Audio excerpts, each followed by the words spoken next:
Thank you. Thanks for the introduction, John. So to reintroduce myself, my name is Skanda. I work at Facebook. I'm a production engineer on storage. And I'm here to tell you a little story about how we used a little-known feature in XFS to get more from our hard drives and scale the I/O wall.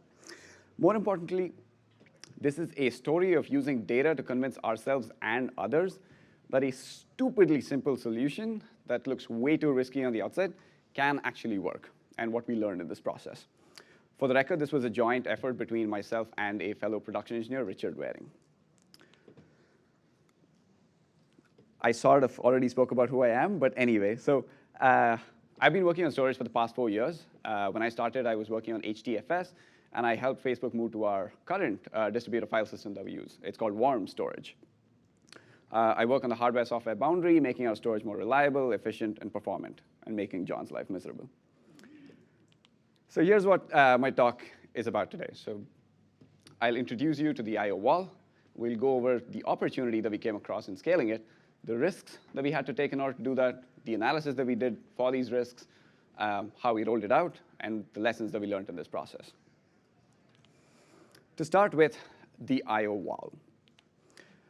Hard drives are getting denser because we can pack more bits per track and more tracks per platter than ever before, which means we can store more bytes on hard drives than ever before. But we still only have one actuator arm, which means the number of seeks we can do on these hard drives is still more or less the same. What this means is hard drive sizes are growing at a much faster rate than the IOPS that we can get out of them. To make things worse, I/O workloads are only getting hotter. And there are a few main factors that are listed here. Like AI and ML are only getting started, right? On top of that, we also have new features that we roll out, like ephemeral photos or live videos that add to the storage burden. Couple that with the fact that we offload cold data to cheaper storage media, and what you get is like your hard drives that are already hot becoming even hotter. So as this demand for I/O outpaces the demand for bytes and the supply of I/O fails to keep up, we start heading towards a point where we go from being capacity bound to being I/O bound. In other words, we're going to stop buying hard drives for their capacity and start buying hard drives just for I/O. This crossover point is what I refer to as the I/O wall. Now, why is that a bad thing, you might be asking? Because the cost per IOP is way higher on the hard drive compared to an SSD. And it's quite the other way around for cost per gigabyte. Like hard drives are much cheaper for storing bytes. So using the right media allows us to spend the least amount of money for our storage use case. This impending I/O wall set off people at every layer of our stack to go find ways to reduce our I/O demand, starting from compute engines, file formats, caching, distributed file system, and finally the on-disk file system itself, which is what this talk today is going to be about. This brings me to the opportunity that we came across in reducing our I/O demand. We use XFS as a file system on our disks for our large distributed file system. And we wanted to know, what does our I/O profile look like? So with a little bit of block trace and some bash magic, what we found was that a non-trivial number of writes hitting our hard drives were associated with XFS metadata. Now, for those of you who aren't familiar, most file systems store metadata along with the data that you write. And this data for the metadata for XFS is in two formats, right? So one is the actual metadata about the files and directories that you store. And then there's a journal log that helps you recover from crashes. In terms of space, metadata usually takes less than 1% of your drive, which is negligible for most people. But spending a quarter of your I/O budget on metadata seems like way too much. Now, I'm not saying I know how much is good, but 24% sounds like a lot. So we wanted to see what options do we have in reducing this? Well, we had a couple of options. One, we could just write less data, but that's not why we buy millions of hard drives for, right? Second one was we could make metadata smaller by not using extended attributes or finding someplace else to do that. But the gains from that was very minimal. We could also do fewer flushes. If we write fewer times, we use fewer IOPS for metadata as well. But then we wouldn't be able to make the persistence guarantees that we want to make to our customers, because we are a storage system. We could also just create a new file system, or like a raw block implementation on our drive that only stores data. But then we'd miss out on all the goodness that comes from using a well-baked open source file system like XFS.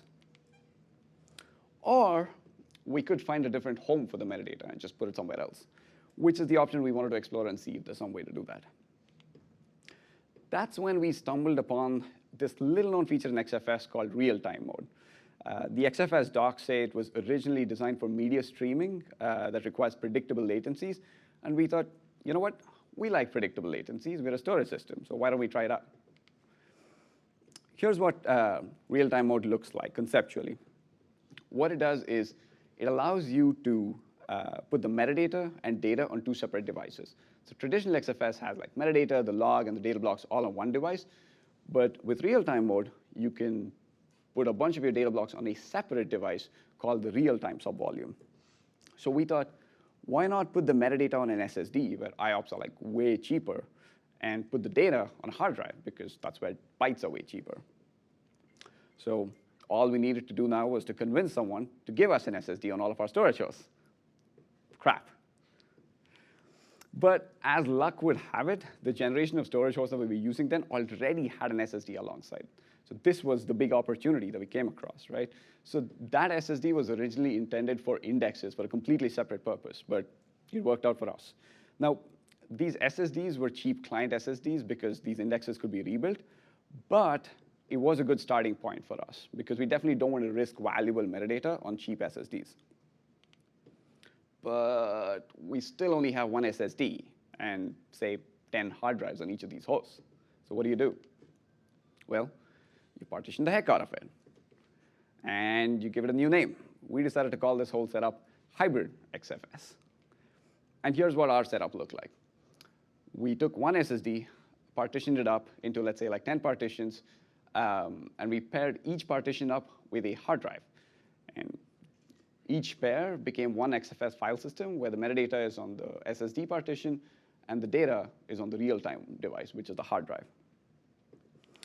And then we ran some tests. We ran some synthetics tests, load tests, and we also canaried this in prod to see how much I/O we could actually save, and whether it comes at the cost of latency or something else that we don't even know. Well, we got lucky in the sense that everything we predicted did happen. The average I/O size on this test cluster went up by a whopping 50%. Like the I/O size, as you can see, that went up from like 1 meg to 1.5 meg. Now, that might not sound like a lot, but if you talk to anyone who's worked on storage systems, that's a huge difference. And this is what the distribution of I/O looked like between random and sequential reads and writes before hybrid XFS. I know it's a little hard to read. All you need to focus on is the bottommost layer of the stack. That's the random writes, which is pretty much dominant on that graph. And here's what it looked like after hybrid XFS. Pretty much all of the random writes were completely eliminated.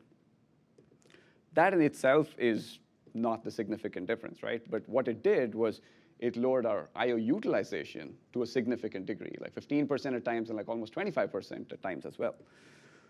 What this means is we can do more reads and writes on our disks, and we can afford to buy bigger disks without running out of IOPS, because disks are only getting bigger. You can't go back and buy 2 terabyte hard drives, even if you want to. Nobody's making them anymore. Great success, right? This is exactly what we wanted, what we hoped for, and more. So job well done. That's my talk. Thank you. Questions? No, people, no. If only it was that easy, right? We're SREs. And for us, the journey is only beginning. We can't possibly roll out a change this big and risky into like thousands of storage hosts without considering all the risks associated with it and productionizing it. Which brings me to the next part of my talk, the risks. You guys were like awfully happy that it was over. The first one, SSD failures. An SSD can crash and take down metadata and the data for multiple hard drives, amplifying the rate of data loss at a drive level and increasing the probability of data loss at a distributed file system. Most file systems either use replication or some form of erasure coding, but while erasure coding is more durable and resilient to data loss, enough concurrent failures can and will cause data loss at some point. So this was a very real risk for us that we had to consider. The second one was endurance. SSDs, unlike good old spinning Rust, have a limited amount of writes that you can perform in their lifetime, which means at some point we will run out of writes on the SSDs, and that'll make a lot of hard drives unusable. Hardware changes. Our current generation of storage hardware happened to have an SSD, but what about future generations? Will we always have an SSD? How much would that cost us? Can we afford to do it? Operational headache. Real-time mode in XFS is a feature, but it's not the most well-supported feature. For example, StatFS calls will only show you stats for metadata device, even if you're using it with the real-time mode, which means it can make debugging and operations much harder than a regular file system. And a few more, like what happens if your workload changes? Like, does your win go away? How do you even roll out a change this big to hundreds of thousands of hosts? And what else? We don't even know what other risks are involved. So we started thinking, just like everybody here in this room has probably thought at some point, is this even worth it? Is this worth the headache and the risk? Well, instead of listening to our emotions, we decided to let the data guide us. And we started examining each of these risks to see if we can quantify them, which brings me to the next segment of my talk, the analysis. So let's go back and reassess each of these risks and see exactly how risky they are.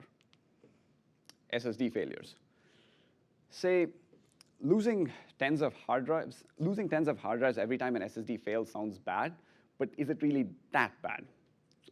Let's do a little basic math, right?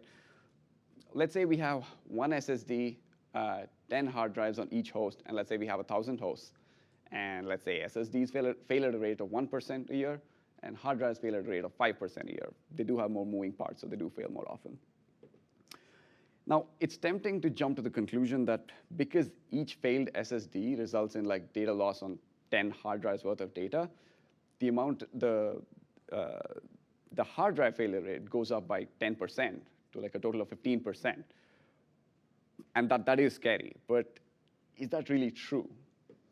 So in our example, let's say we have 1,000 hosts. That means we have 1,000 SSDs. And at a failure rate of 1%, that's 10 SSDs, or 100 hard drives worth of data.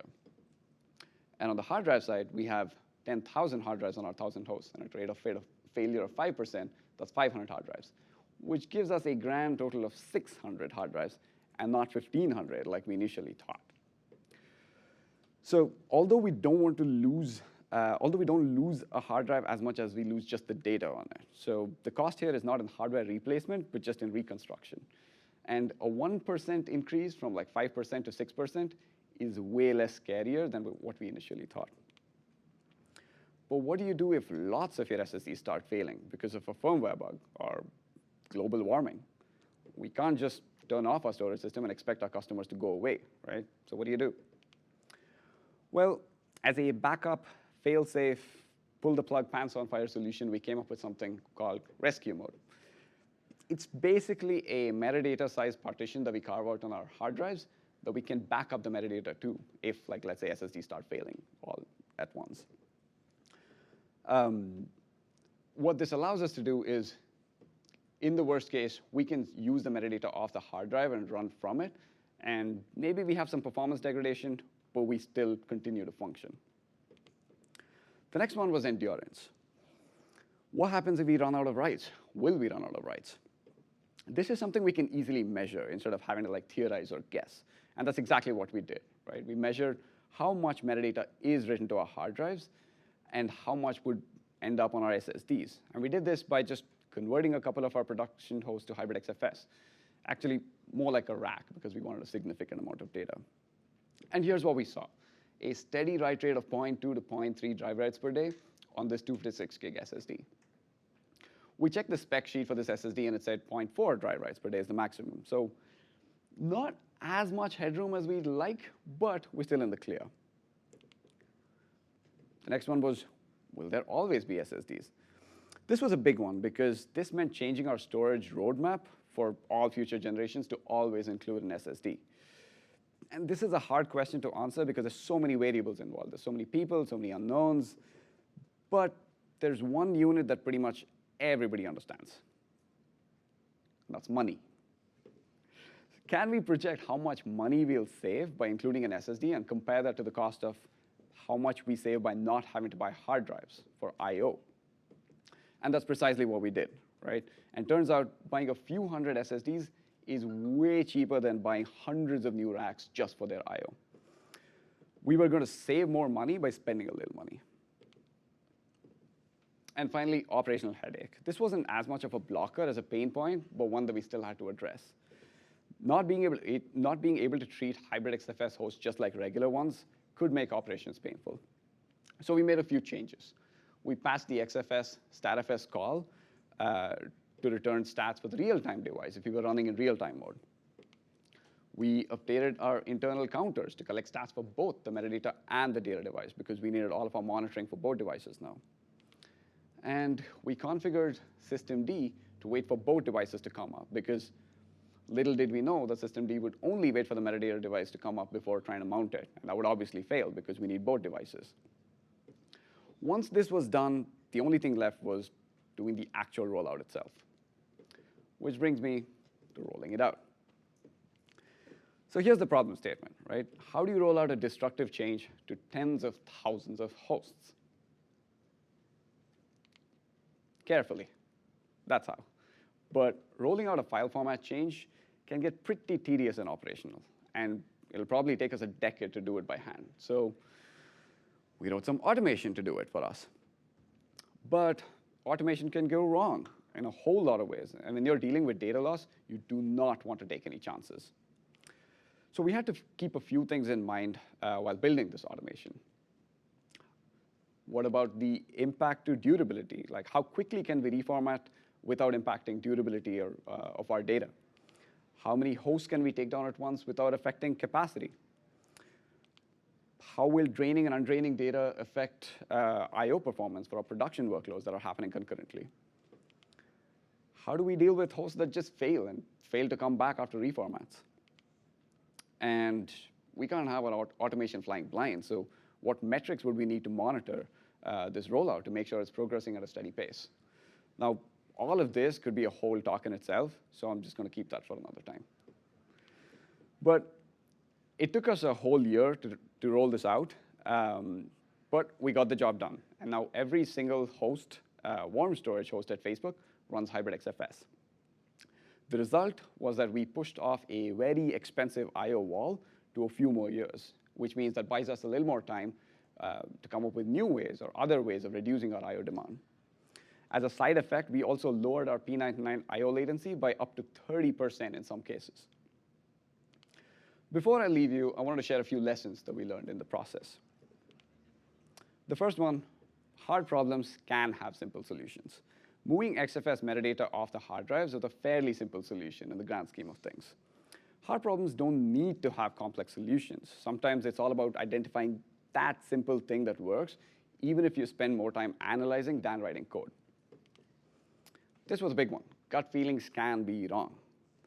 Putting millions of hard drives at the mercy of thousands of SSDs sounds insane at first. But after analyzing the risks systematically and using metrics to quantify them, we were able to get over it and take the dive. This is a pretty standard saying, but it keeps proving itself over and over again, right? So I wanted to restate the importance of using data to guide you and using it to convince people who disagree with you, and sometimes even convincing yourself because we are SREs. And finally, better safe than sorry. When you're doing something as risky as reformatting hundreds of thousands of hard drives, you can never have enough metrics, monitoring, or safety checks in your automation. So keep this in mind. That's pretty much my story. Thank you for your time. Let me know if you have any questions. Also, the XFS features that we used are all pretty much open source, and even the latest patches have been since 4.11. So if any of you want to go back and try it out, you can. That's it.